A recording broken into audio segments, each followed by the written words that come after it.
ಇವಾಗ ವಾಟ್ಸ್ಆಪ್ ಎರಡು ಅಪ್ಡೇಟ್ ಕೊಟ್ಟಿದ್ದಾರೆ. ಅಪ್ಡೇಟ್ ಯಾವ್ದು ಅಂದ್ರೆ ಮೊದಲನೇದು ಸ್ಟೇಟಸ್.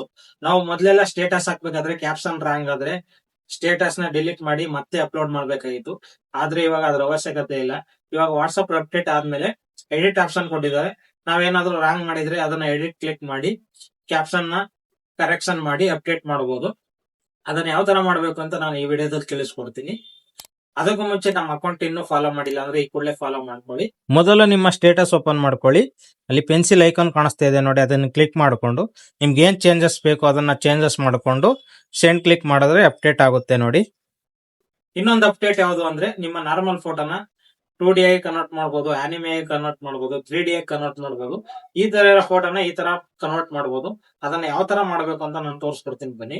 ಮೊದಲು ನಿಮ್ಮ ವಾಟ್ಸ್ಆಪ್ ಓಪನ್ ಮಾಡ್ಕೊಂಡು ನಿಮ್ಗೆ ಬೇಕಾಗಿರೋ ಫೋಟೋ ಸೆಲೆಕ್ಟ್ ಮಾಡ್ಕೊಳ್ಳಿ. ಕೆಳಗಡೆ ರೀಸ್ಟೈಲ್ ವಿತ್ ಎ ಅಂತಿದೆ, ಅದು ಸೆಲೆಕ್ಟ್ ಮಾಡ್ಕೊಳ್ಳಿ.